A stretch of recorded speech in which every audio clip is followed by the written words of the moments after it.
Sociedad Mexicana de Pediatría les da una cordial bienvenida. Y tengo el gusto de presentar para esta sesión académica al doctor Alan Cárdenas Conejo. Él es especialista en genética médica, labora en el Hospital de Pediatría Dr. Silvestre Frank del Centro Médico Nacional Siglo XXI.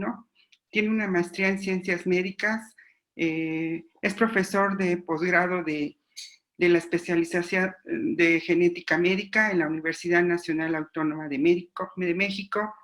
Es profesor de genética clínica de la Facultad de Medicina, también de la Universidad Nacional Autónoma de México. Está certificado por el Consejo Mexicano de Genética Humana Asociación Civil. Es socio numerario de Asociación Mexicana de Genética Humana, y pues también les refiero que él es el editor asociado de la Revista Mexicana de Pediatría de la Sociedad Mexicana de Pediatría. Doctor, bienvenido y muchas gracias por su ponencia. Adelante, por favor. Adelante, muchas gracias, doctora Torres, por la invitación. Y voy a compartir para a partir de ahí iniciar.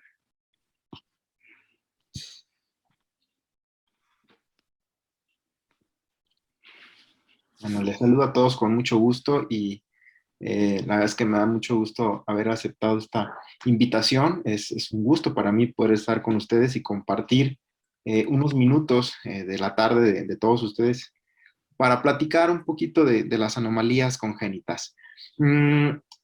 Este tema es muy importante porque suele ser muy representativo de nuestra especialidad, que si bien no es que sea algo específico de genética clínica, porque en realidad el abordaje lo hacemos a cada día, seamos médicos especialistas o seamos médicos generales, tenemos el contacto cercano con el paciente. Parte del objetivo de esta plática es tratar de identificar estas anomalías congénitas para poderlas categorizar. Y una vez categorizadas, saberlas cómo las voy a usar para mi diagnóstico. Es decir, necesito conocer de qué forma voy a catalogarlas, a clasificarlas y a tratar de identificar un posible diagnóstico con ellos. Porque la importancia de tener un diagnóstico es poder ofrecer el asesoramiento genético, que es un proceso de comunicación muy amplio, pero que a la vez tiene resultados muy valiosos para el paciente y para la familia, ¿no? Entonces, espero que mi computadora vaya todo bien, porque últimamente ha estado fallando mi PowerPoint. Entonces, de vez en cuando cambio las diapositivas, me puede llegar a sacar de la presentación. Espero no sea el caso y voy a tratar de utilizar el tiempo que me ha sido otorgado para poder platicar con ustedes. Al final tendremos también un espacio, un tiempo para comentarios, dudas al respecto. Si puedo ampliar en ello, pues lo haría con mucho gusto. Bien. Entonces, esta diapositiva resume en mucho lo que a mí me gustaría poderles transmitir a lo largo de esta plática. Cuando yo tenga una sospecha de una condición de origen genético, sabemos que el origen genético puede ser monogénico, cromosómico, multifactorial. Entonces yo necesito categorizar qué es lo que estoy observando en el paciente para poder identificar de mejor manera hacia qué ruta me voy a dirigir para llegar a un diagnóstico. Entonces vean cómo de manera central lo que voy a buscar son las características pivote, las características que le den sentido al inicio de mi práctica clínica. Y esas características pivote casi siempre son anomalías congénitas de un alto valor diagnóstico. Y ese valor diagnóstico está otorgado, en primer lugar, por la poca frecuencia de esa anomalía, ¿sí? No sería lo mismo que empezara un abordaje comparando clinodactilia, por ejemplo, con coloboma de iris. Es más frecuente la clinodactilia que el coloboma. Entonces, ahí tendría que utilizar el coloboma como el dato pivote, unilateral, bilateral, si es de retina, de iris, etc. Así es como funcionan estas pistas diagnósticas.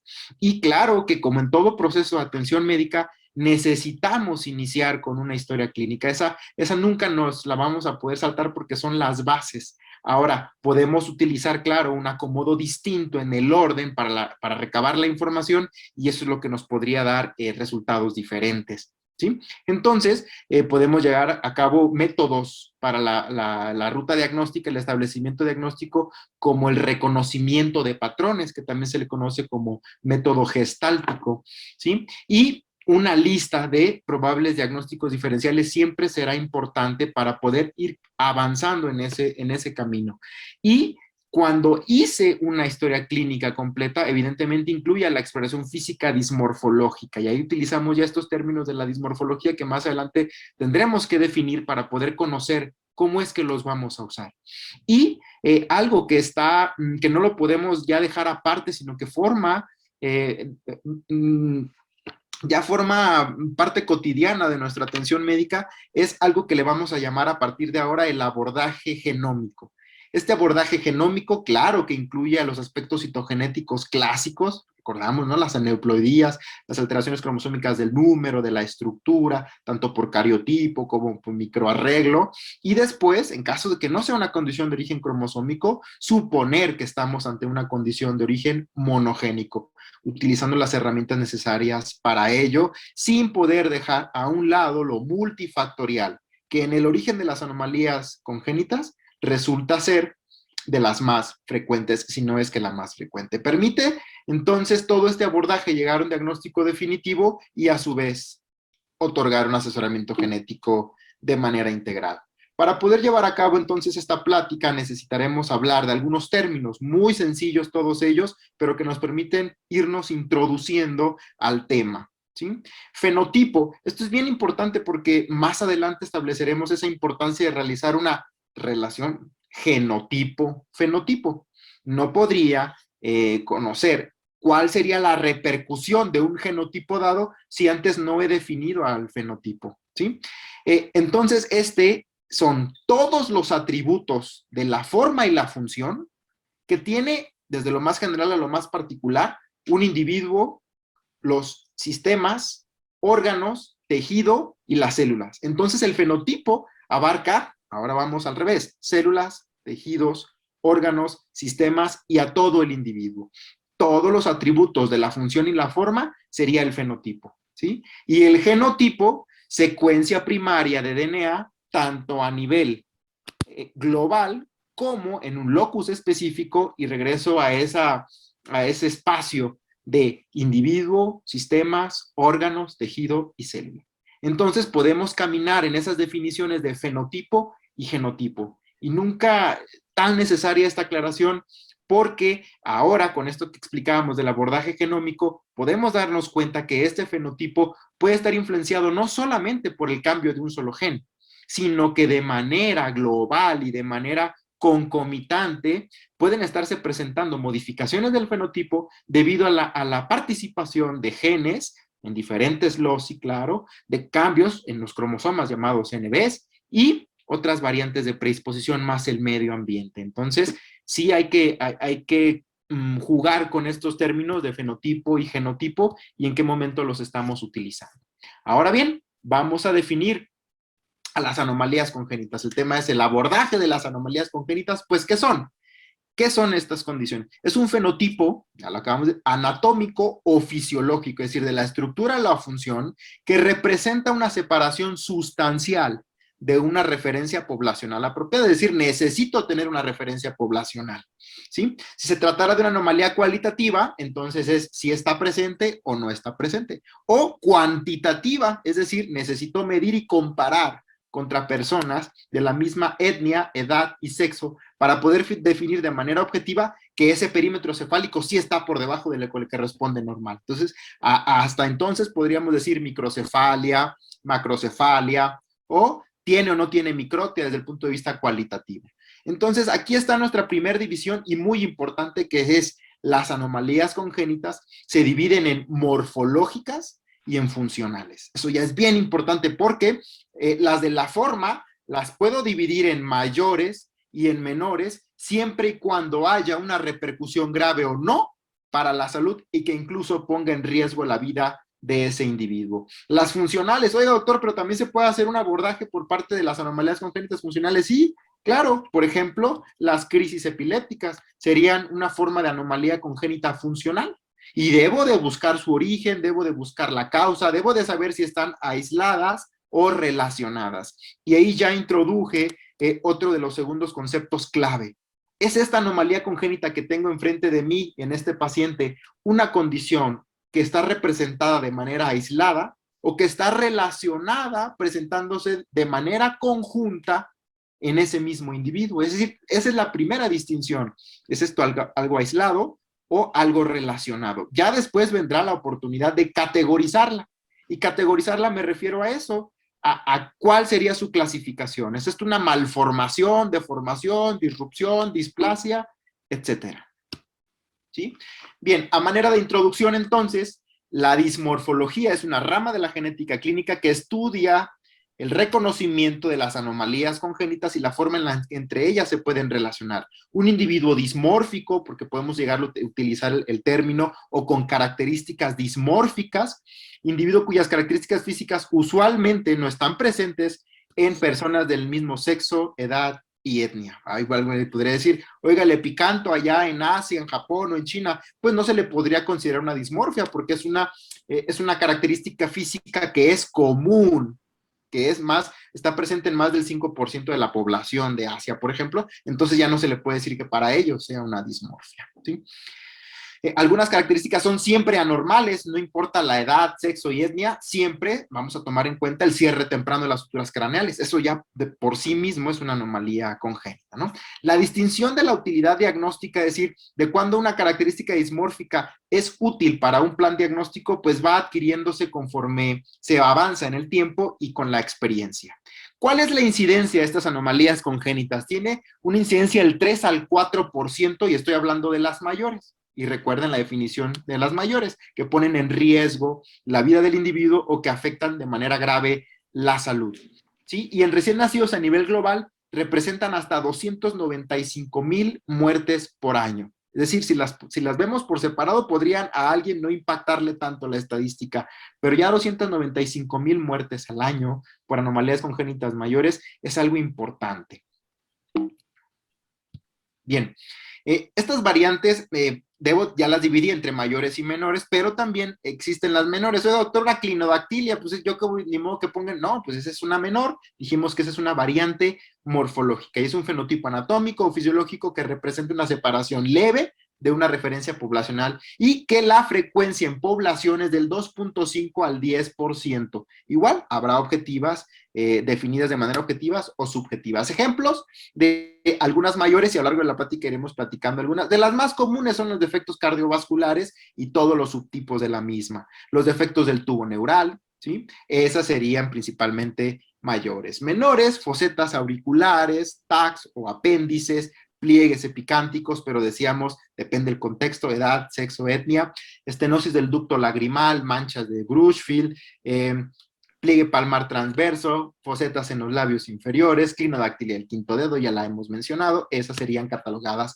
como menores. Dentro de las causas, dije al inicio, pues todas tienen un componente genético. Alguien podría llegar a eso, pero ¿cómo todas? Sí, todas en mayor o menor medida.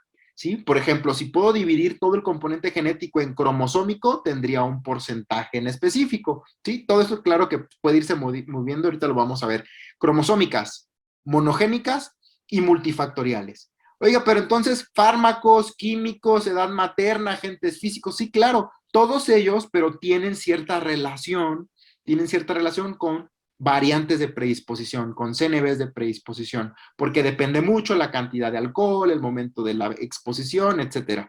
Pero a grandes rasgos podemos decir que todas estas entrarían en eventos disruptivos, fármacos y químicos, agentes físicos, infecciosos, y lo desconocido que está moviéndose de manera constante con el advenimiento de las nuevas técnicas, de abordaje genómico, que es de lo que hablábamos hace ratito. Entonces, clásico, puedo seguir utilizando el cariotipo que me permite ver la conformación genómica de un individuo. Es mi primera ventana a observar el genoma de una persona. Ese es el cariotipo porque me permite ver a los 46 cromosomas. Si hay pérdidas o ganancias de segmentos mayores de 5 millones de pares de bases o 10 millones de pares de bases con técnica de bandas G.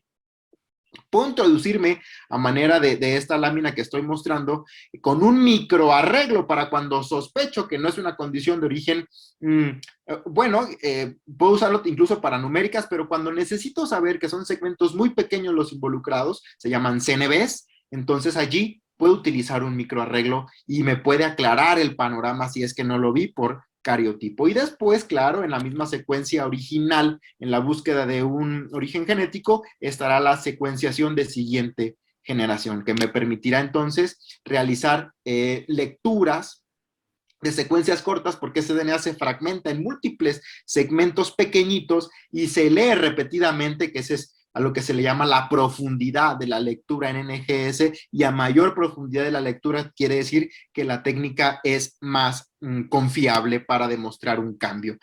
No nos vamos a detener mucho aquí, pero no tampoco es para asustarnos de, ay, pero ¿cómo voy a continuar o voy a seguir un flujograma? Parecería que es complicado así, pero cuando vamos paso por paso, ya las cosas se simplifican. Por ejemplo, aquí tengo una sospecha o no de una condición de origen genético. ¿Es esta variante conocida en la familia o no? Vamos a suponer que no. ¿Se conoce o se sospecha una causa? No. Entonces, aquí entra nuestra primera pregunta.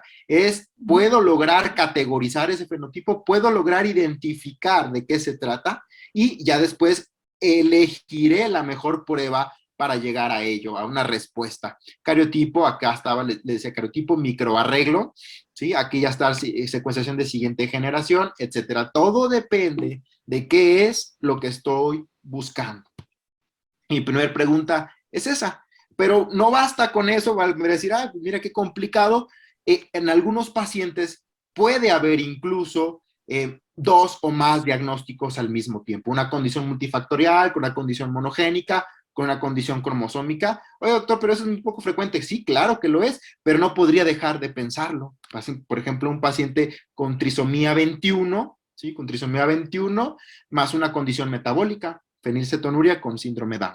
Claro que podría ser 22q11.2 con Klinefelter. Ahí ya tenemos dos cromosómicas en el mismo paciente, ¿sí? Y todo esto se los comento porque lo hemos visto en consulta así como tal. Por lo tanto, todo esto ha ido desplazando a la dismorfología, recuerdan que les decía, rama de la genética clínica, dismorfología en la era del diagnóstico genómico, ¿sí? Y hay un paradigma tradicional en la evaluación por nuestra especialidad, y que esto está dirigido por el fenotipo, y así es como empezamos. Una vez identificadas las anomalías congénitas, que no las hemos definido todavía ni las hemos visto a profundidad, pero estoy dando un panorama general, esto estaría dado por el fenotipo. Evaluamos al paciente, hacemos nuestra determinación del abordaje genómico que consideremos el más apropiado, tendríamos ya los resultados, si encontramos un origen específico o no lo encontramos, reevaluamos y nuevamente estamos ante la posibilidad de hacer un diagnóstico. Pero, ¿qué pasa con este paradigma? Podemos cambiarlo o ha estado cambiando en general y es ahora podríamos iniciar a través del genotipo. Oye, ese paciente tiene una displasia esquelética porque tiene una talla baja desproporcionada. Ah, muy sencillo, pídele un panel de secuenciación en EGS, porque ahí nos van a dar el diagnóstico. Y ya entonces ahora puedo regresar al fenotipo. Se puede, pero en opinión personal no es lo más adecuado. Y eso sí, será siempre exclusivamente una opinión personal, porque siempre será mucho más sencillo partir de la base, y la base sería el fenotipo. Claro que bajo ciertas circunstancias, cuando ya tienes un avance en el proceso, pues bueno, el paciente podría llegar contigo y presentar el resultado de un abordaje genómico extenso, o yo fui de manera privada u otro especialista me lo solicitó, pero no sé interpretarlo, vengo con usted porque me mandaron y aquí está el resultado. Entonces puedo regresar. Y de esa manera estaríamos pues utilizando un nuevo paradigma, que es esta forma de dismorfología reversa. Insisto, en punto de vista personal, me agrada más iniciar como clásicamente es, en lo tradicional. Pero no estamos cerrados a que se pueda hacer de la otra manera. Por lo tanto, ¿qué es importante en la historia clínica? Fundamental, de los aspectos perinatales, ¿sí? La historia de los padres, hacer una genealogía de al menos 3 generaciones, antecedentes familiares, recabar si existe el antecedente consanguinidad, endogamia. Sabemos que la consanguinidad por sí misma no nos causa una enfermedad, incrementa el riesgo de que esos padres sean portadores o que sean heterocigotos para una variante patogénica o probablemente patogénica, que les incremente el riesgo de tener bebitos con enfermedades autosómicas recesivas. Pero eso es bien importante enfatizarlo en la historia clínica, ¿no? Y también la forma de preguntarlo también es muy importante, porque no lo voy a preguntar, ustedes son primos, ¿verdad? Ah, o se apellidan igual, entonces seguro son primos, o seguro son familiares y entonces por ello es que existe este... No, ¿no? Existen formas distintas y más útiles para poder recabar esa información que es muy útil para el expediente y poder conocer ante qué condiciones podríamos estar en la consulta. Sí, una buena técnica de entrevista es fundamental, no tengo por qué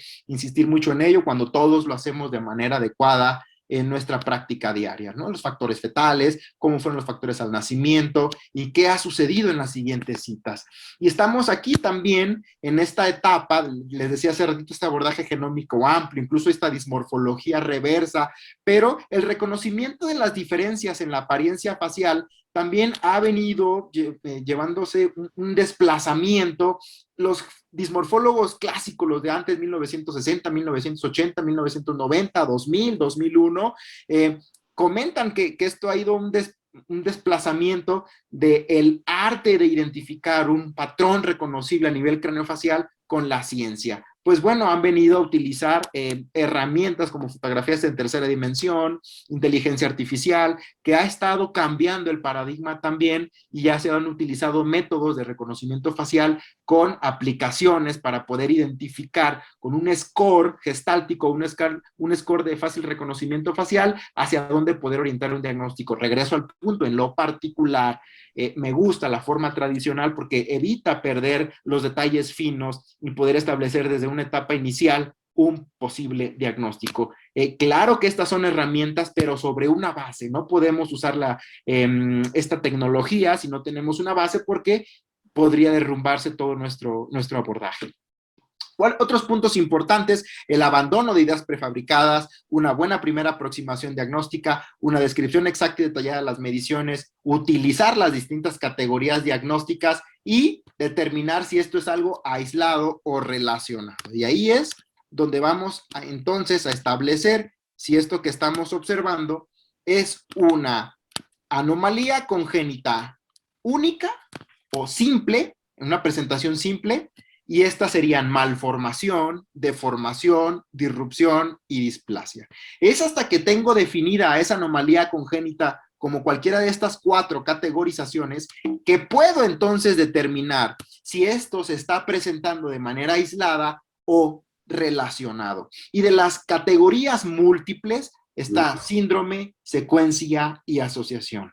Sí, la asociación se está quedando cada vez más solita, pero tenemos más síndromes y tenemos más secuencias, una que otra más secuencia, pero las asociaciones son las que se están quedando solitas. Por ejemplo, Bacter, Murks, ¿sí? Son de las más representativas. Recuerden todos que hace algunos años se migró de la categoría de asociación Charge hacia síndrome Charge, una vez que se identificó que una variante patogénica en estado heterocigoto en CHD7 causaba toda la constelación clínica de esos pacientes con ese diagnóstico, ¿sí? Entonces ya estamos aquí en algo único o en algo múltiple, y ahora sí necesitamos definir cada una de ellas. Y esta diapositiva es fundamental, porque nos permite establecer cuál es el origen de esa anomalía congénita. Estoy, entonces, mostrando aquí el aspecto inicial de la fertilización, un desarrollo normal que va a desembocar en el nacimiento de un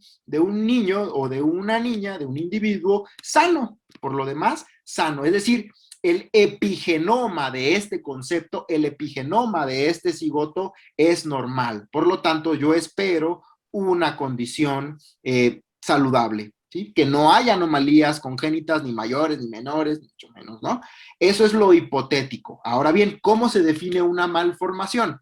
Quiero que veamos todos entonces aquí la nomenclatura. El cuadradito es para el desarrollo normal y este triángulo es para el resultado final normal. Vean aquí que ya hay un hexágono, lo cual quiere decir que el epigenoma ya cambió. Es algo intrínseco a ese cigoto lo que va a ocasionar una anomalía congénita y ya propiamente deberíamos categorizarla como malformación. Y ahí estaría lo monogénico, lo cromosómico y lo multifactorial también, siempre y cuando hay un cambio intrínseco. La disrupción, vean, que inicia con un cuadrado, entonces el epigenoma está bien desde el inicio, solo que hay un factor externo que puede ser químico, físico, biológico, y que altere el correcto desarrollo de ese bebé. Eso ya sería un evento disruptivo. Y la deformación en sus tres fases, véanlo, como el epigenoma es normal, pero puede haber cambios como fuerzas mecánicas y que corrigen con fuerzas contrarias a lo que la produjeron, pueden ser en estas etapas del desarrollo. Vean, incluso postnatales,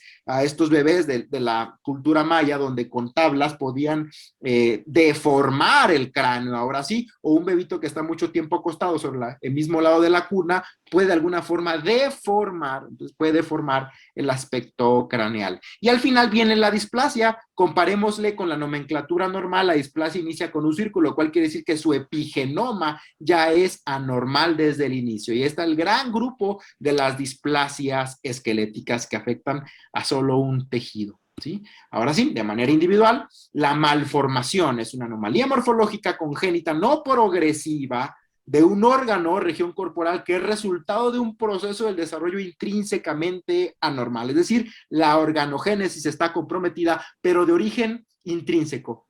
Doctor, ¿qué es eso de origen intrínseco? Todo lo genómico que pueda causar una alteración del epigenoma. ¿Sí? Monogénico, cromosómico, multifactorial, epimutaciones, modificaciones epigenéticas, impronta genómica, etcétera.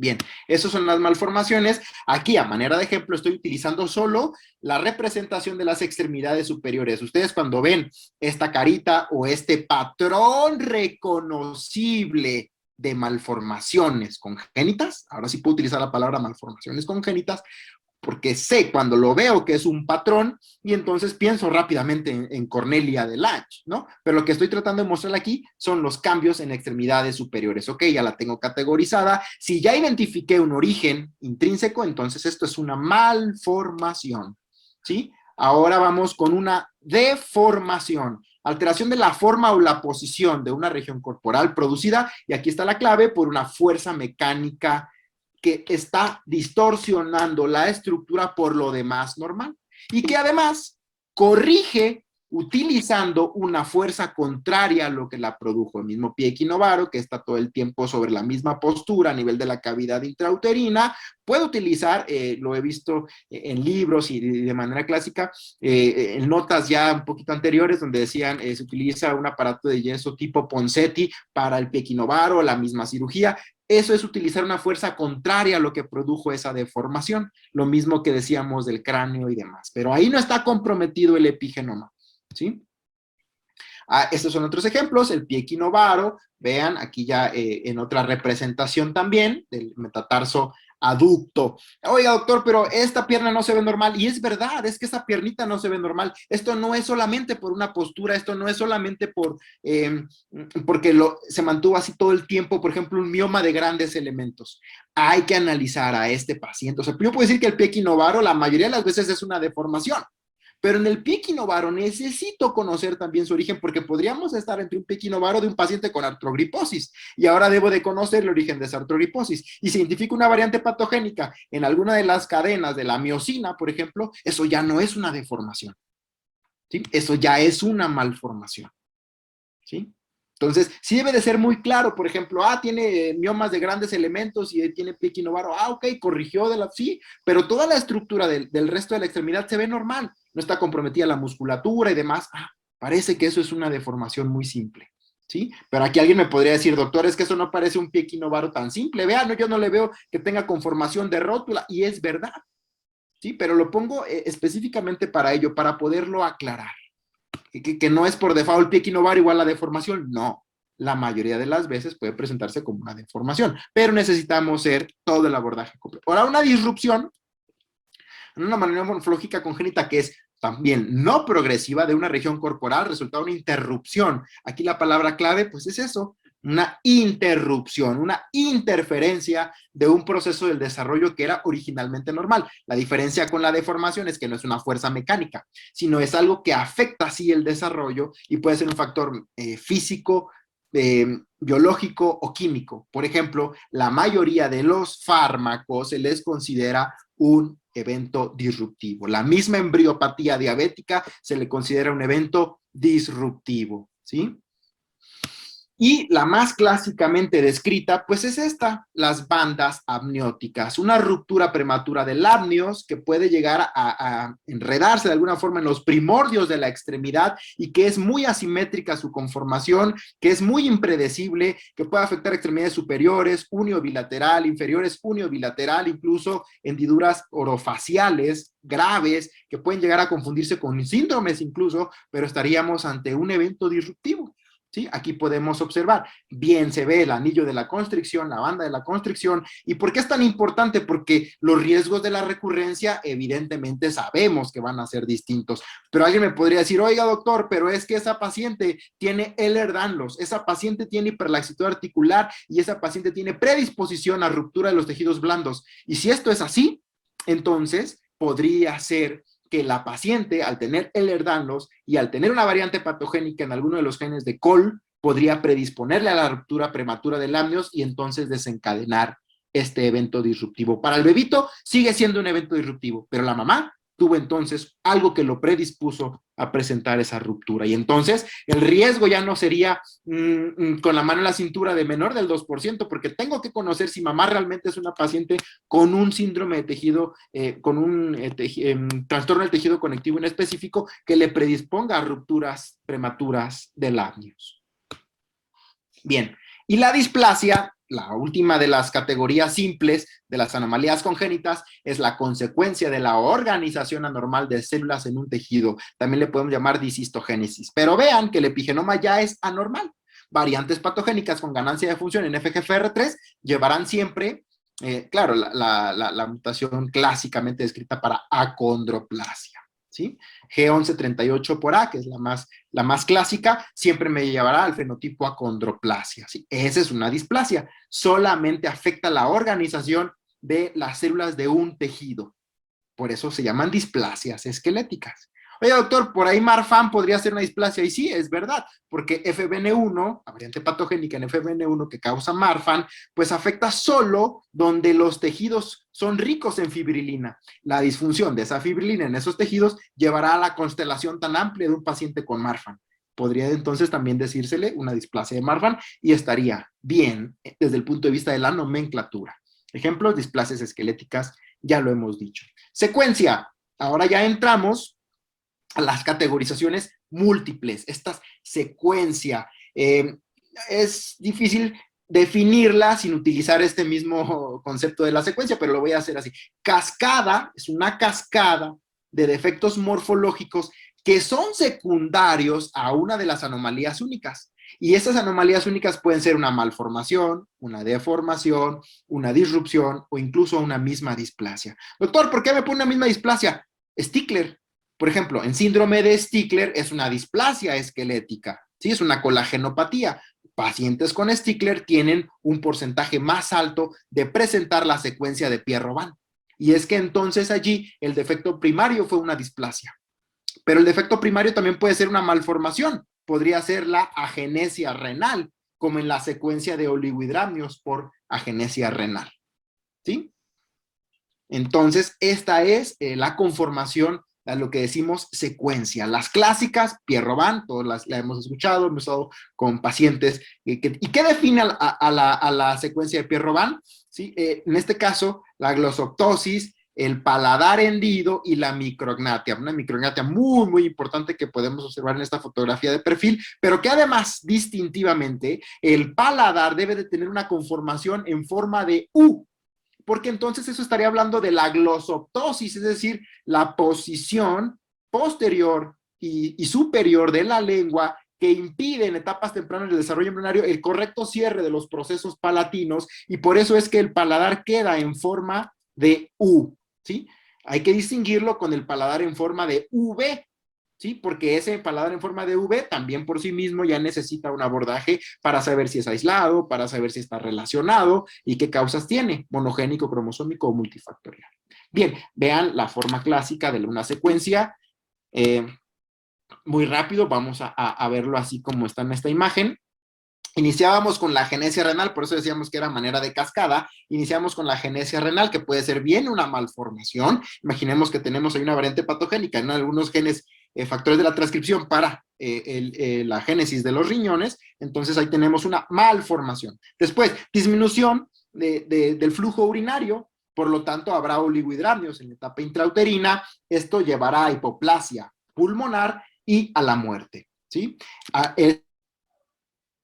A estas características faciales clásicas de la secuencia de Potter, que es esto que está hacia abajo, la punta nasal, por la postura que ha guardado ese bebé inútero, ¿sí? Bueno, hay otros ejemplos acá. Esta es, yo creo que a todos ya nos ha tocado ver a pacientes con una secuencia de disrupción de cerebro fetal caracterizada por microcefalia, el traslape de las suturas craneales, el hueso occipital prominente, como lo podemos ver en la radiografía y en estas reconstrucciones en tercera dimensión, además de piel redundante, ¿sí? En la piel cabelluda, en el vértex, en adición con otras alteraciones neurológicas secundarias. ¿Es esto, pues, un ejemplo de una secuencia de disrupción cerebral fetal por virus del Zika o por virus Zika? Y que ahora pues se siguen llevando a cabo estudios, es muy reciente lo de la pandemia, no sabemos cuáles serán las implicaciones de una infección viral de ese tipo, pero sabemos que para Zika, eso sí, ya está confirmado, tan temprano como 2017, todos estos años han ido acumulando casos de una secuencia disruptiva del cerebro fetal por virus Zika.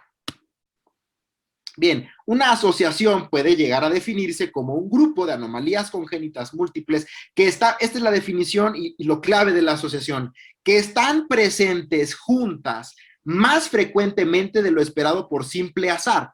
Es decir, se presentan juntas más de lo esperado por el simple azar, lo cual quiere decir que podrían tener un mecanismo fisiopatológico común, pero que no ha sido demostrado. Recuerdan que les platicaba hace ratito de lo que ahora es síndrome Charge y que antes fue asociación Charge. Entonces, no se tenía un origen molecular identificado, pero se presentaban más frecuentemente juntas esos datos clínicos del coloboma, del defecto cardíaco, de la atresia de Coanas, etcétera. Entonces, una vez identificado el origen molecular, cambia su nomenclatura y asociación se convierte en síndrome. ¿Cuáles tenemos en mente y que siguen circulando ahora en la consulta? Pues Bacter en pacientes hospitalizados, en UCIN, decíamos también la asociación MURCS con agenesia de mullerianos, alteraciones renales y la fusión de las vértebras cervicales, lo cual impide este movimiento a nivel cervical. Bien, pues lo clásico de Bacter, ¿no? Ya sabemos todos que es un acrónimo. Pero ¿qué pasaría? Bacter debe de ser un diagnóstico de exclusión. Y no lo digo yo, lo dicen los diferentes autores a lo largo de la literatura en todo este tiempo que ha sido estudiado Bacter. Bacter debe de ser un diagnóstico de exclusión, porque hay muchas condiciones monogénicas y cromosómicas que podrían cumplir los supuestos diagnósticos de Bacter. Y entonces lo más sencillo de decir sería, es un Bacter.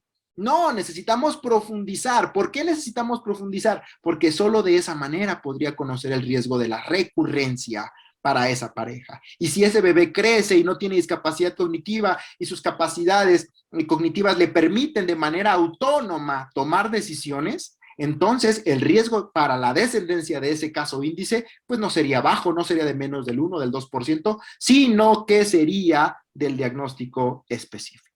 Por eso es que debe de ser de exclusión.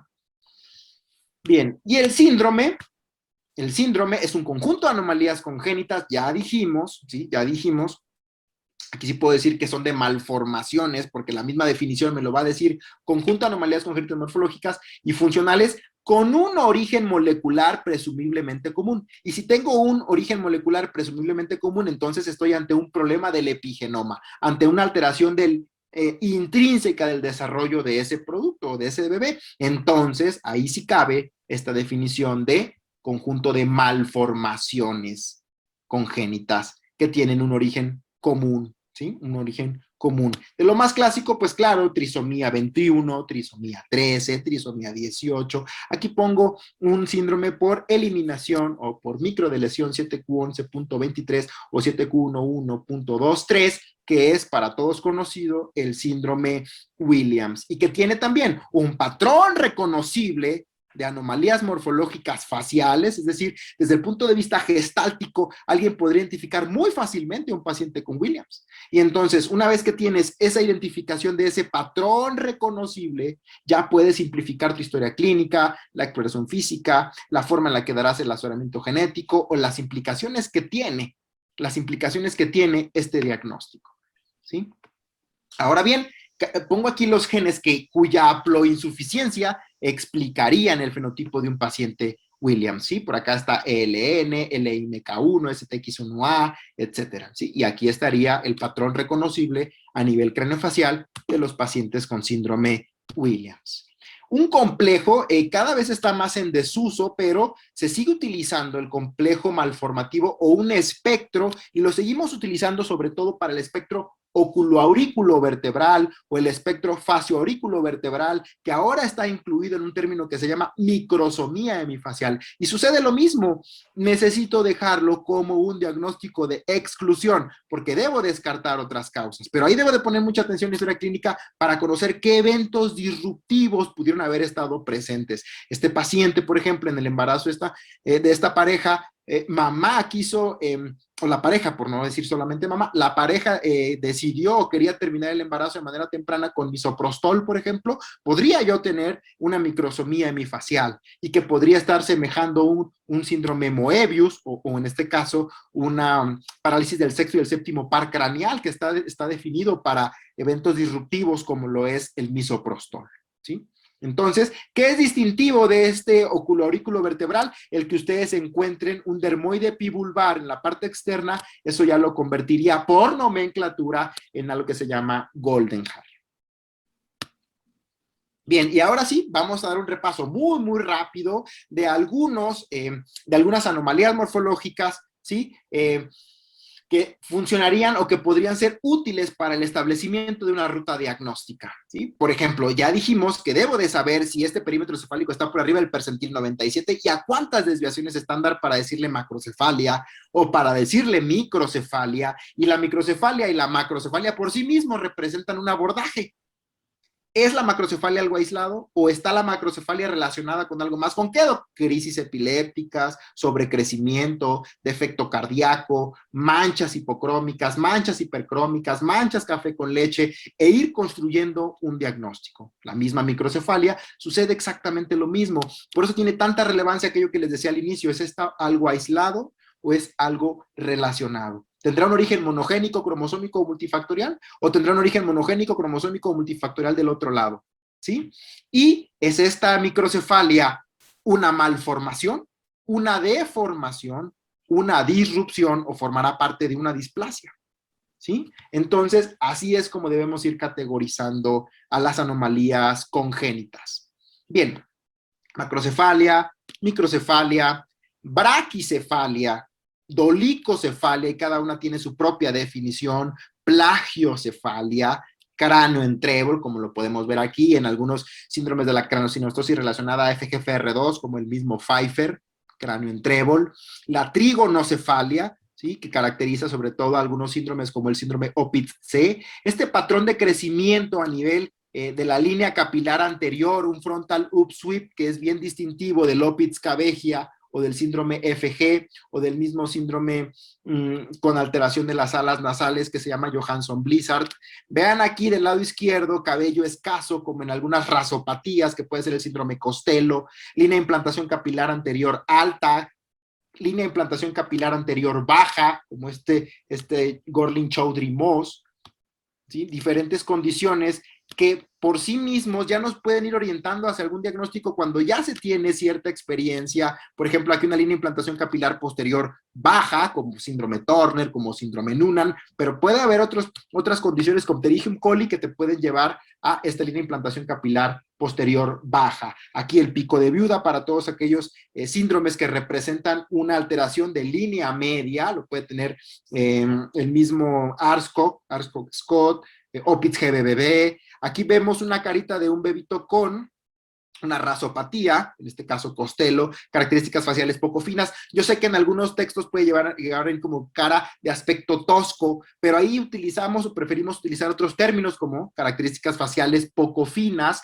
esta característica facial que sugiere un depósito, una enfermedad de depósito lisosomal. Aquí una cara de aspecto alargado, veamos como cara de aspecto alargado con un mentón prominente, ¿sí? Como podría ser un paciente con síndrome X frágil, con Mowat-Wilson, carita de aspecto triangular, como en las mismas rasopatías, y aquí lo estamos viendo, un paciente con el cardiofacio cutáneo, la metópica prominente, la metópica deprimida, como en esta cleidocraneal, displasia cleidocraneal, aquí una micrognatia muy, muy grave. Recuerden que la retrognatia la voy a evaluar solo en el perfil, y la micrognatia de frente veré que hay un subdesarrollo de esta estructura.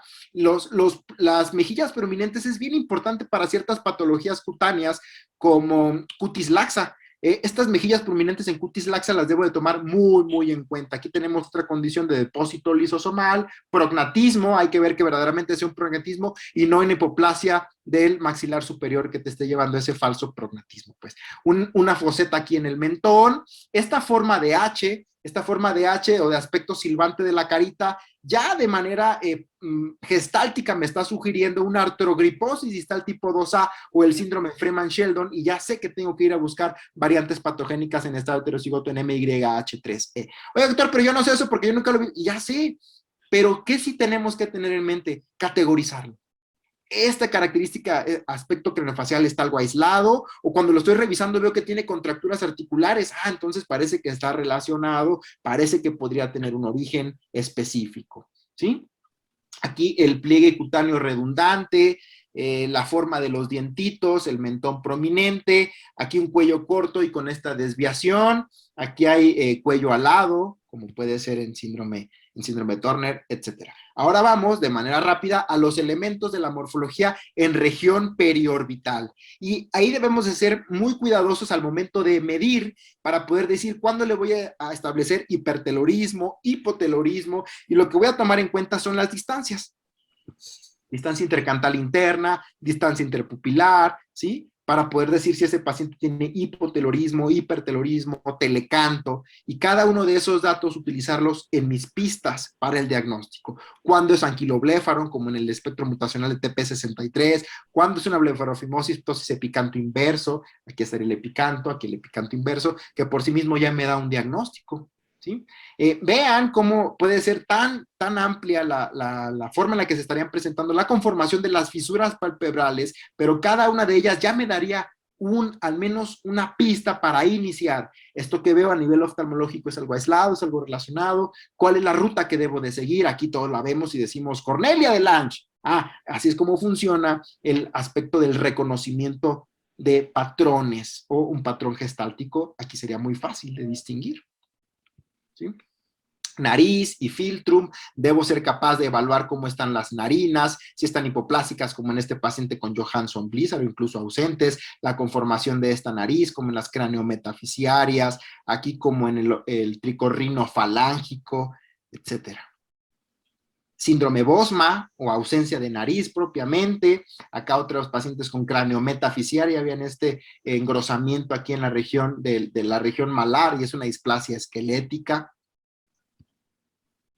La presencia de una sola narina, eso me debe hacer pensar cuando está en conjunto con hipotelorismo o con microoftalmia, en que posiblemente estoy ante un defecto sistema nervioso central grave, como podría ser la holoprosencefalia, y ahí ya todo mi abordaje debe de ser primero en descartar diabetes materna, porque es una de las principales causas desde el punto de vista disruptivo de la holoprosencefalia, pero también tendré que tomar en cuenta variantes patogénicas en SHH, Sony Hedgehog, que está localizado en 7Q36 para formas ya clásicas de holoprosencefalia desde el punto de vista monogénico. Narinas supernumerarias, probóscide.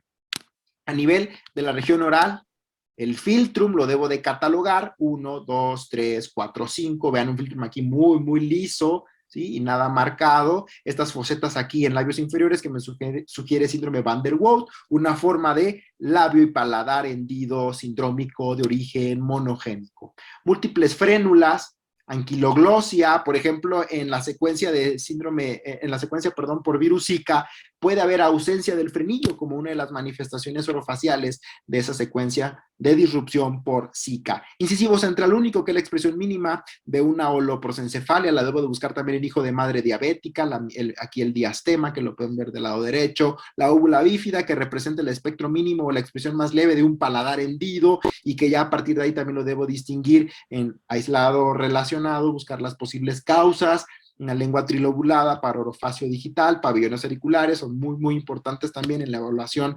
dismorfológica, tenemos que conocer su implantación y para ello pues también hay libros de referencia sobre la forma en la que estaría implantado, implantación baja, implantación normal, implantación un poquito más alta, si hay microtia grado 1, 2, 3 o anotia, que sería el grado 4. Recuerden lo que una microtia por sí mismo no es una malformación, ¿eh? Necesito conocer el origen para poder decir si esto es una malformación, deformación, disrupción o displasia. Aquí la forma en la que está conformado el pabellón auricular, aquí hay pits o hoyuelos en la parte posterior del pabellón que me sugieren mucho trastorno de la impronta genómica, sobre todo Bedit-Biedman. Estas incremento en la dirección del lóbulo, como en Mowat-Wilson, y si tengo aquí además enfermedad de Hirschsprung o estreñimiento crónico, pues lo podré sospechar. Pliegues aquí en la cara anterior de los lóbulos, también para trastornos de la impronta genómica. El antihelix muy ausente o hipoplásico, la criptotia, que no está muy relacionada con condiciones monogénicas o cromosómicas, más bien es multifactorial, algunos pits preauriculares, fosetas, que las debo de tomar en cuenta en el branquioto renal, en el mismo espectro fascioaurículo vertebral, esta conformación del pabellón auricular, esto que es muy característico en Charge, esta conformación de una forma de question mark o de signo de interrogación para el aurículo condilar, es una displasia esquelética también.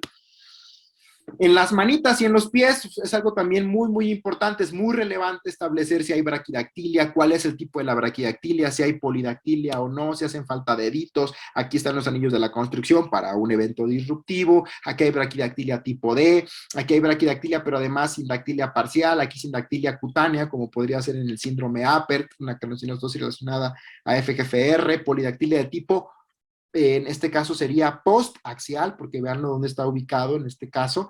1, 2, 3, 4, 5, aquí son 5 deditos, pero existe la sobreposición digital de quinto sobre cuarto y segundo sobre tercero, que lo podemos ver comúnmente en las trisomías, sobre todo en la trisomía 18, pero que no debemos de decirle mano trisómica, porque podríamos estar sesgando nuestro abordaje al decir, tiene una manita trisómica. No, ¿qué tal que es una artrogriposis? Es una contractura articular. Entonces, no podemos establecer esto de manita trisómica, sino la descripción dismorfológica siempre será lo mejor, ¿sí? Sobreposición digital de quinto sobre cuarto y segundo sobre tercero.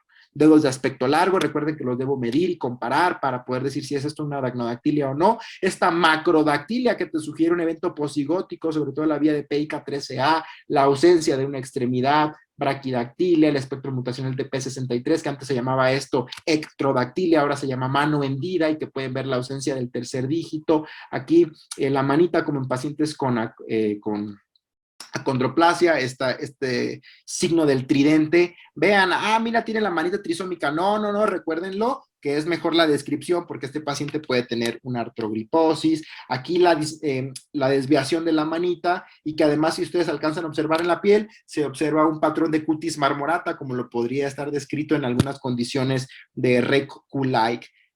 Sí, por ejemplo, rapadilino, alguna de esas condiciones que pueden llegar a presentar cutis marmorata con hipoplasia, aplasia del radio. Uñas gruesas, ¿sí? En los defectos de la queratinización, KRT sobre todo, las paquioniquias congénitas, ¿sí? Los pliegues palmares profundos, como podría ser Costello y otras tantas patologías, pliegue palmar transverso, catalogado como una anomalía morfológica menor o como una dismorfia o como una anomalía congénita menor, o una dismorfia, una variante morfológica común en la población, puede estar presente hasta en más del 6% y no representar una patología en específico. 1, 2, 3, 4, 5, 6, una polidactilia también de tipo posaxial, una polidactilia de tipo preaxial, agenesia del primer dedo con aplasia del radio, ¿sí? Aquí polidactilia preaxial, una polidactilia mesoaxial. Aquí recuerdan la manita que les decía con cutis marmorata, vean cómo el primer dedo de la mano derecha está hipoplásico, ¿sí? Habla de una disminución ahí a nivel radial.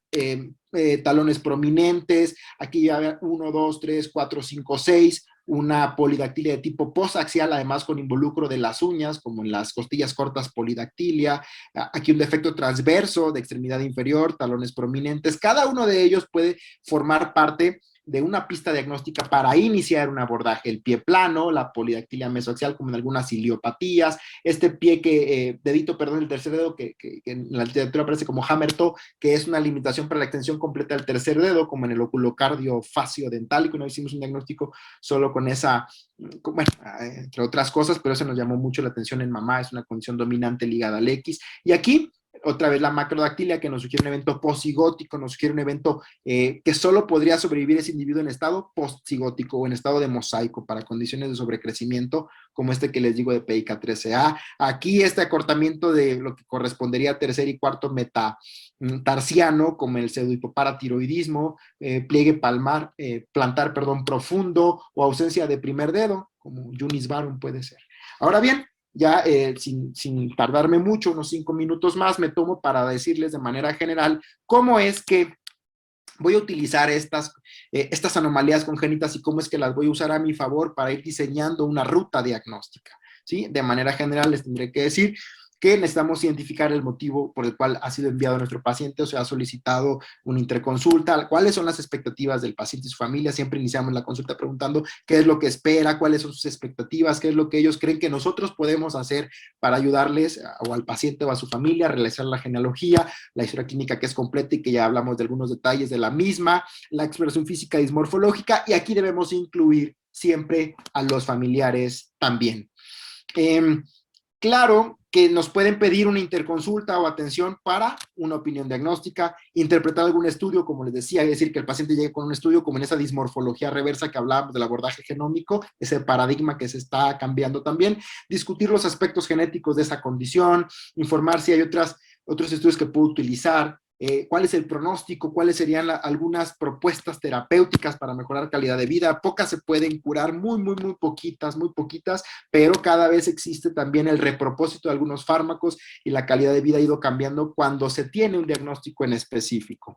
Discutir acerca del riesgo de la recurrencia, discutir acerca de la disponibilidad de tamizaje. Esto es bien importante porque no nada más es construir castillos en el aire para decir, mira qué bonito se escucha ese diagnóstico o aquel. ¿Qué puedo aportar para que esa familia pueda tomar decisiones informadas y elegir la prevención? Pero no es porque uno le diga a fuerza, no puedes tener hijos, mira, ya no tengas hijos, el que sigue va a estar peor. No, para que las decisiones sean informadas y que incluso no necesitamos el antecedente de un bebito enfermo para poder otorgar algo que se llama asesoramiento genético preconcepcional. Y esto me permitiría y me puede evitar o puede ayudar a los padres a tomar decisiones informadas y disminuir el riesgo de tener enfermedad o hijos con condiciones autosómicas recesivas. Porque se puede hacer la detección de portadores para pacientes que pueden, por ejemplo, ser portadores de variantes patogénicas en CFTR, en SMN1 para atrofia muscular espinal y otras enfermedades autosómicas recesivas que son devastadores y de las cuales ustedes también han tenido mucho contacto con las condiciones, como los errores innatos del metabolismo, los errores innatos de la inmunidad, etcétera. Todos esos se podrían prevenir en un abordaje pregestacional, ¿sí? Desde el punto de vista preimplantacional o desde el punto de vista prenatal. ¿Sí? Una introducción, explicar en qué consiste, observar el comportamiento y la interacción de ese paciente con su medio, si camina o no camina, la forma en que interacciona con papá y demás, esto que es muy general y que aunque tengamos una propuesta ya en mente, necesitamos, y los autores nos dicen, aquellos grandes dismorfólogos nos dicen, resiste, no emitas un diagnóstico a la primera, continúa generando un rapport, continúa tu proceso de historia clínica y expresión física para que ese proceso esté más enriquecido. Estos datos pivote son bien fundamentales para establecer un diagnóstico y aquí pongo a continuación algunos de los ejemplos. Este artículo está muy bonito porque viene una lista extensa, no la pude poner en esta presentación, pero viene una lista muy extensa de lo que podríamos pensar así de manera rápida, incluso a manera pues de juego, de manera didáctica. Oye, un paciente con voz hipernasal más defecto cardíaco, 22Q11. Un paciente que llora como un gatito, pues Cri-du-Chat. Un paciente que tiene voz ronca, además, y estenosis suprarrenal aórtica, Williams. Un paciente que tiene carita de aspecto triangular, hemihipoplasia, hipoglucemias, mancha café con leche, Silver-Russell. ¿sí? Hipoplasia malar, Treacher-Collins. Defectos de la piel o de la piel cabelluda, por ejemplo, Menkes con el cabello ensortijado, Vardenburg con la poliosis, Adams-Oliver que tendría que ser la plasia cutis con defectos de extremidad, trisomía 13 también que tiene plasia cutis, una alopecia bitemporal, por acá vamos a ver ahí en la consulta un paciente con Gómez López Hernández, fácilmente distinguible por esta forma de alopecia aquí en la región bitemporal, la sinofridia como en Cornelia de Lange, ¿sí?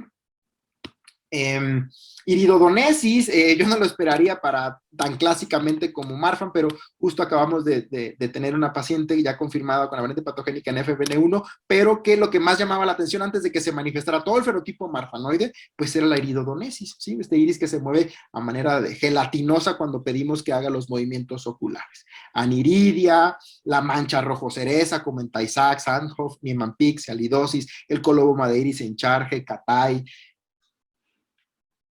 osteogénesis imperfecta. Entonces, hay las clásicas de la literatura, escleras azules, osteogénesis imperfecta, sí, pero hay otras muchas más y esto lo hace cada vez más interesante, bueno, en particular punto de vista, el tener en mente que cada uno de estos datos clínicos nos podrían desembocar o llevar en un abordaje diagnóstico por sí mismo para establecer un diagnóstico, es algo verdaderamente apasionante desde mi punto de vista de la especialidad, ¿sí?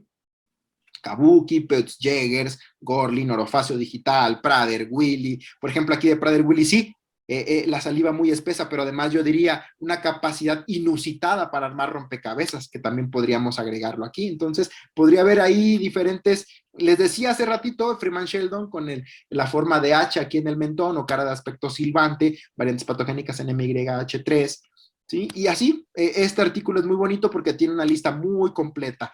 Decíamos que podíamos utilizar este método gestáltico que se realiza sobre la base del reconocimiento de haberlo visto antes, tanto en vivo como en libros. Entonces podemos estar participando y practicando en libros de dismorfología, en atlas, por ejemplo, el libro que tenemos más comúnmente listo en la consulta se llama Patrones reconocibles de malformaciones humanas, que es el Smith, ¿sí? Entonces lleva muchos años aprender esto del gestáltico por experiencia, pero lleva muchísimos más años más reconocer cuando no tenemos un diagnóstico, porque eso nos sucede muy frecuentemente. Muy frecuentemente nos sucede no tener un diagnóstico, pero aunque no lo tengamos en ese momento, no quiere decir que se nos han acabado nuestras oportunidades. Podemos continuar. Y esto es un reabordaje, una reevaluación y seguir rescatando los antecedentes. Eso es muy importante porque nos puede ir dictando la forma en la que tenemos que ir abordando a un paciente. Recuerdan aquí, displasias esqueléticas. Y para terminar, estos métodos que son de la búsqueda dismorfológica, clásico de la dismorfología en 1990, modelo de Scotland Yard, modelo de Dr. Watson, modelo Sherlock Holmes. Cada uno de ellos tiene su particularidad. Aquí sería una lista de diagnósticos diferenciales. Este inicia sobre el método gestáltico, una corazonada, y después de ello te lleva a reconocer un patrón. Yo creo que tiene la sinofridia, la hipoplasia. Cornelia de Lange. Ok, vamos a ver si es Cornelia de Lange. No quiere decir que uno sea mejor que otro. Tú puedes adaptarte y cada uno tiene capacidades distintas del aprendizaje. Entonces, cada uno podría elegir el que más se le adecua, ¿no? En este caso, reconoces un patrón, diriges tu historia clínica, haces una exploración física hemofílica para confirmar que realmente tiene eso o no lo tiene, haces un análisis específico y después una propuesta diagnóstica. ¿Recuerdan aquel esquema que les mostraba al inicio? Estamos aquí, lo que queremos es un diagnóstico definitivo, todo este es nuestro proceso, las características pivote, cuál es la que voy a utilizar como la más informativa para poder llegar a un diagnóstico. De tal manera que algunos autores propusieron esto que se llama el algoritmo en piel de cebolla. Este algoritmo en piel de cebolla, y con esto finalizo, es una buena historia clínica, datos sistémicos, ¿es esto algo aislado o algo relacionado? Una buena integración diagnóstica mediante un equipo interdisciplinario, esto no lo puede hacer un solo especialista aislado, esto que les explicaba del análisis genómico, es decir, ¿qué es lo que voy a solicitar? Un cariotipo, un microarreglo, un MLPA, paneles génicos, exoma, ahorita no lo podemos solicitar, pero en algún momento se podrá, genoma completo, o un Sanger cuando ya es un solo gen y la variante, por ejemplo, acondroplasia, no le voy a pedir un panel génico, ¿verdad? Utilizaré Sanger porque quiero ir a confirmar esa patología nada más. Hacer una relación genotipo-fenotipo, esto me permite saber el pronóstico de esa patología, esto me permite otorgarle asesoramiento genético a los padres, detectar asintomáticos, diagnóstico prenatal, diagnóstico preimplantacional, ¿sí? Sí, esta me la voy a saltar, aquí era manera de ejemplo. Ok, tiene páncreas anular. ¿Es algo aislado o está relacionado? A ver, en la exploración física, ¿tiene microcefalia? Sí. ¿Atritis esofágica o antecedente? Sí. ¿Cardiopatía congénita CIA? Sí. ¿Braquimesofalangia? Sí. Entonces es un síndrome Feingold tipo 1. ¿De qué origen? Monogénico. Y el asesoramiento genético es ese proceso de comunicación que tiene como objetivo ayudar a las personas a comprender y adaptarse a sus implicaciones médicas, psicológicas, sociales, familiares y reproductivas de esa misma condición, ¿sí? Y busca promover las decisiones informadas. Eso es fundamental. No es para decirle si puede o no puede. Y aquí vemos un panorama muy, muy amplio que puede ser incluso preconcepcional, al momento del nacimiento, en etapa pediátrica adolescente, en etapa prenatal o en etapa adulta. Y es así como hemos terminado esta plática. Quedo a sus órdenes, cualquier comentario será bienvenido y espero haberles aportado un poquito de lo que hacemos todos los días en la consulta y en las interconsultas. Doctor Cárdenas, lo felicito por su brillante ponencia y bueno, tenemos aquí algunas preguntas. Nuevamente invitamos a todos los asistentes a que realicen sus preguntas a través del chat. Y, doctor, le comento. Gracias. Sí. La doctora Naleli comenta, buenas tardes, doctor. Una pregunta concreta en el caso en que se nos mencione que hay historia familiar de enfermedad renal terminal en personas jóvenes, con muerte en etapa joven, ¿cuál debería ser la ruta diagnóstica? Fíjense que esa es una de las consideraciones de ese paradigma que está cambiando. Ese paciente podría llegar a la consulta con un resultado de un panel génico que incluya a colagenopatías, por ejemplo, síndrome Alport, porque es muy común, es más común de lo que uno podría pensar. En síndrome Alport, los pacientes pueden llegar a tener falla renal temprana. Y acabamos de ver ahorita un paciente que es de Veracruz, que tiene un Alport en estado, autosómico recesivo, cada uno de los padres tiene una variante patogénica en este heterocigoto. A los padres deberemos vigilarlos en etapa adulta, ya, o sea, 45, 50 años, pero el bebito va a tener falla renal temprana. Entonces, de manera concreta, lo más común puede ser Alport para falla renal temprana. ¿Qué estudios se deben de realizar o con qué estudios lo debo de mandar al especialista? Para mí el mejor estudio es una consulta médica. Para mí ese es el mejor estudio. Entonces, sospecho que puede ser algo genético, consulta genética médica para que, ahora sí, de alguna forma, ustedes no estén cargando con la responsabilidad de echarse la bolita de una BUS. Una BUS es la variante de significado desconocido. ¿Qué tal que ustedes lo piden, solicitan el estudio y les mandan BUS y ya no vamos a saber cómo explicarle a la paciente la implicación o las implicaciones que tiene ese resultado? Por lo tanto, para mí el primer estudio y el mejor estudio siempre será la primer consulta de genética. Y hay diferentes artículos que dicen, y autores también, que la primer consulta logra más diagnósticos que 2 o 3 consultas subsecuentes de genética. La primera es fundamental. La gran mayoría de nosotros los pediatras, los diagnósticos, como usted lo comentó, son de corazonada. Pero al nacimiento, si un niño nace con malformaciones múltiples, es indispensable ya mandarlo con estudios realizados o mandarlo, como usted dice, para que el especialista en genética realice los primeros estudios y nos lleve a un abordaje, a un diagnóstico presuntivo. Muchas gracias, doctora. Para este escenario en específico que usted nos plantea aquí es un recién nacido que tiene múltiples anomalías congénitas. Lo ideal es que se inicie el ejercicio ya por parte de pediatría y de neonatología, es decir, desde allí, ok, tiene una anomalía morfológica, la debo de catalogar como mayor o menor. ¿Es mayor? Sí, entonces es muy probable que encuentre 2 o 3 menores. Debo ir a buscarlas. Y entonces esas menores las voy a encontrar con exploración física dismorfológica y con estudios muy simples de gabinete, radiografías, ultrasonidos, estudios de imagen, que me permitan identificar si hay otras anomalías congénitas internas, podríamos decirle así también, y de esa forma ir construyendo un diagnóstico. Y entonces, al momento de enviarlo, o a la consulta o a una interconsulta, ya ir con una descripción. En mi exploración física encontré esto, estas fueron las anomalías morfológicas mayores, estas fueron las menores, y hay que hacerlo, hay que empezar y todos lo podemos hacer, no necesitamos ser especialistas en genética para iniciar ese proceso, identificar si son mayores o son menores, si está aislada o si está relacionada con algo más. Y esa es nuestra ruta diagnóstica inicial. Sea cual sea el diagnóstico final, así es como podemos empezar. Pues muy bien, doctor. ¿Cuáles serían sus recomendaciones finales para este abordaje de las anomalías congénitas? Ya para finalizar, ¿cuáles serían sus recomendaciones, sobre todo dirigidas al pediatra y al neonatólogo, que son los que tienen el primer contacto con este tipo de alteraciones congénitas? Mi recomendación inicial es que debemos, debemos hacer nuestro máximo esfuerzo por tratar de integrar un diagnóstico o al menos llevarlo sobre unas buenas bases, porque eso de verdad le cambia la calidad de vida al paciente.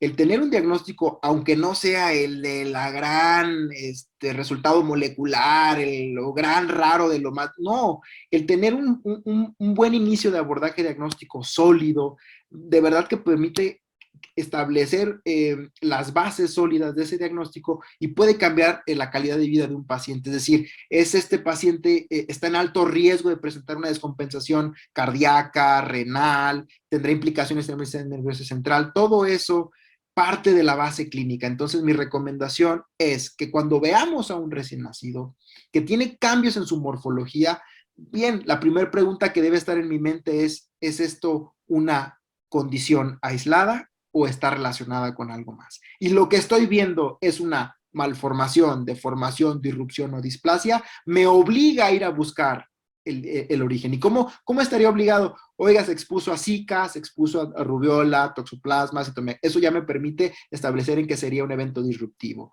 Miomas de grandes elementos, una deformación, etcétera.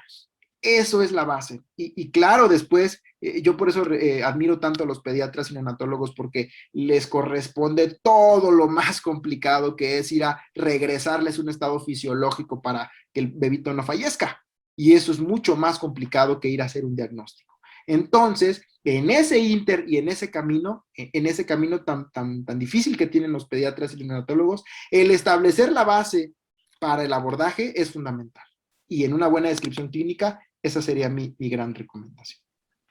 Pues doctor, pues muchísimas gracias por su brillante ponencia y la Sociedad Mexicana de Pediatría les agradece a todos su asistencia y su permanencia. Doctor, muchísimas gracias. Al contrario, muchas gracias por su invitación. Buenas tardes. Gracias, doctora. Buenas tardes.